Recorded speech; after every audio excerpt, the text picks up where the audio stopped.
Bonjour tout le monde, dans cette nouvelle vidéo, on va voir ensemble comment utiliser un calendrier partagé dans un compte Office 365 ou dans Outlook et même comment créer un calendrier partagé avec ses collègues, avec ses amis, éventuellement avec ses élèves.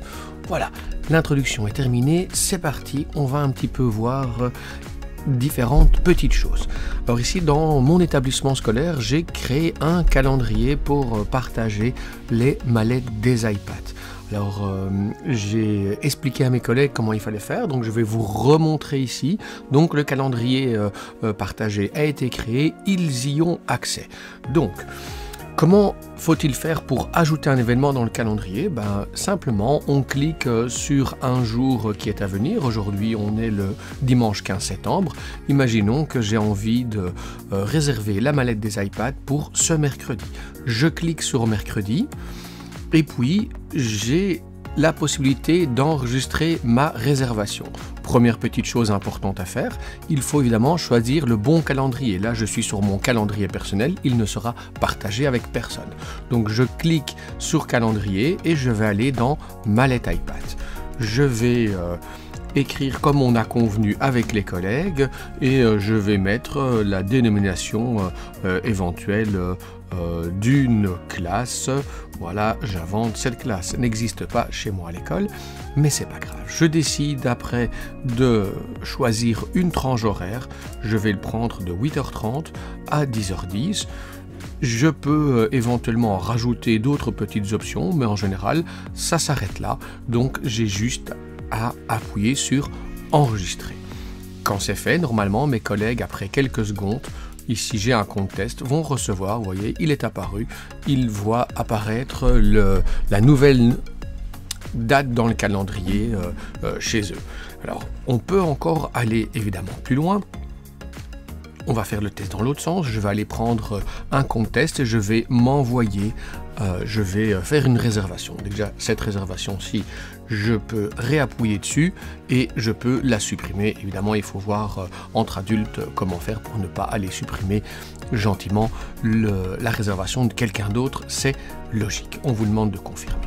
Je vais aller sur mon compte test et cette fois-ci, je vais faire une réservation pour samedi. Alors, j'appuie de nouveau sur le bon endroit, je vais choisir le bon calendrier et je vais mettre iPad et de nouveau P6D qui n'existe pas. Et cette fois-ci, j'aimerais bien les iPads à partir de 10h30 et je veux ça jusque midi. Quand je vais enregistrer, comme je suis le gestionnaire du calendrier partagé, moi j'ai configuré ça de telle manière que chaque fois qu'un enseignant fait une réservation dans le calendrier, je reçois une notification sous forme d'email. Donc j'y vais, j'appuie, on va sans doute entendre le petit bruit de l'email qui va rentrer dans ma boîte mail. Donc je fais ma réservation, vous avez vu qu'entre-temps l'autre a disparu, je rechange de compte, il apparaît chez moi, et si maintenant je vais dans mes courriers, en théorie, je devrais avoir reçu une notification. Voilà, elle est arrivée là. On est bien à l'heure dite. Les iPads ont été réservés par la 6D pour le samedi 21 septembre de 10h30 à midi. Alors, comment est-ce qu'on configure ce genre de choses pour recevoir une notification? C'est pas une obligation. Si vous n'êtes pas le responsable, moi je vous le déconseille parce que vous allez être embêté par plein de notifications. C'est peut-être pas nécessaire. Dans votre compte Office 365, dans la barre supérieure, si vous allez appuyer sur la petite roue dentelée des paramètres. Dans les paramètres, évidemment, on va se rendre dans les calendriers. Et on va se rendre dans le calendrier partagé.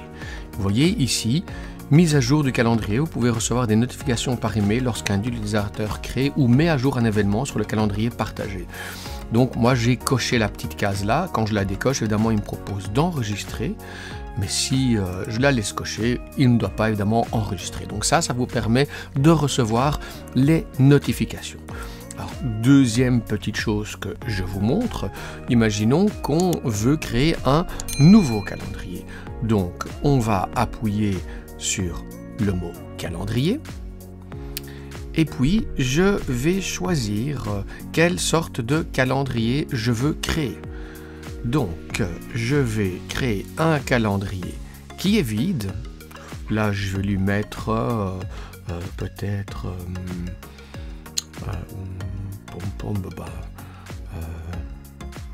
calendrier test, on va mettre ça simplement. Je peux, comme vous le voyez, choisir une couleur pour mon calendrier. Je vais prendre du vert ici. On peut choisir une petite icône si on a envie. Et après, on peut choisir de le rajouter dans nos calendriers. Ça va? Donc jusque-là, c'est pas trop compliqué. Après, comment on peut faire pour le partager avec d'autres personnes? Quand votre calendrier est prêt, on clique sur les 3 petits points de son calendrier. Et puis on peut partager partage et autorisation. Alors à cet endroit-ci, je vais devoir aller encoder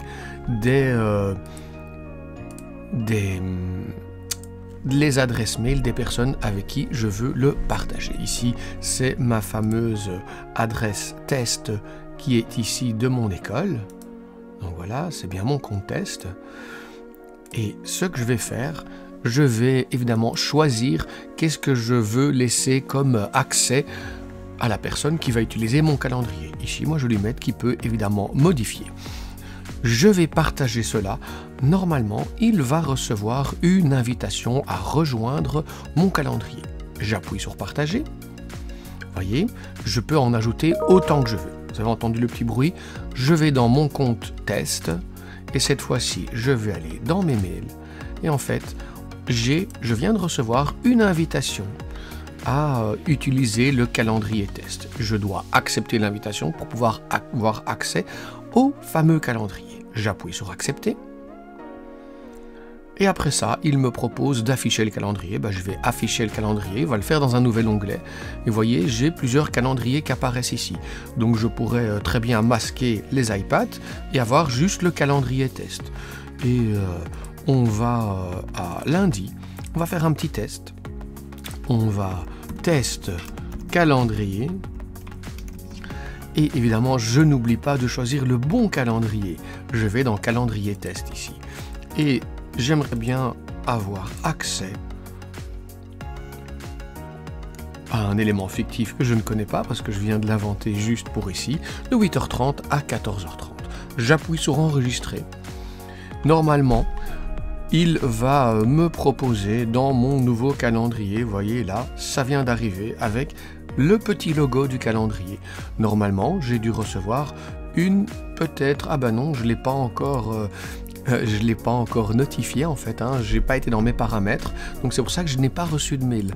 Donc maintenant, si je retourne dans les paramètres de mon compte et je vais dans le calendrier partagé, il va éventuellement me proposer différents calendriers et voir si je ne dois pas mettre à jour certaines choses pour pouvoir y avoir accès. Donc je relance ma page, je vais dans les paramètres, ça prend parfois quelques minutes malheureusement. Vous voyez, le calendrier test est arrivé. Si je coche maintenant et que j'enregistre, chaque fois qu'il y aura une nouvelle modification qui se fera dans le calendrier par une personne tierce, pas par moi, je recevrai une petite notification. Donc voilà, cette deuxième partie de la vidéo, c'est vraiment si vous avez envie de créer un calendrier partagé pour différentes personnes. Évidemment, si ici c'était un test et vous avez envie de supprimer le calendrier, vous pouvez cliquer sur les 3 petits points, mais faites bien attention parce que on pourrait comme ça supprimer le calendrier de quelqu'un d'autre et c'est pas le but. Donc ici, je vais bien supprimer ce calendrier test, il disparaît. Et normalement, s'il ne disparaît pas directement chez les autres personnes, les autres personnes peuvent éventuellement le faire aussi manuellement, mais ce n'est pas le but de la manipulation. Voilà. J'espère que toutes ces petites explications sur le calendrier partagé de Outlook dans Office 365 vous aura aidé. Merci à vous.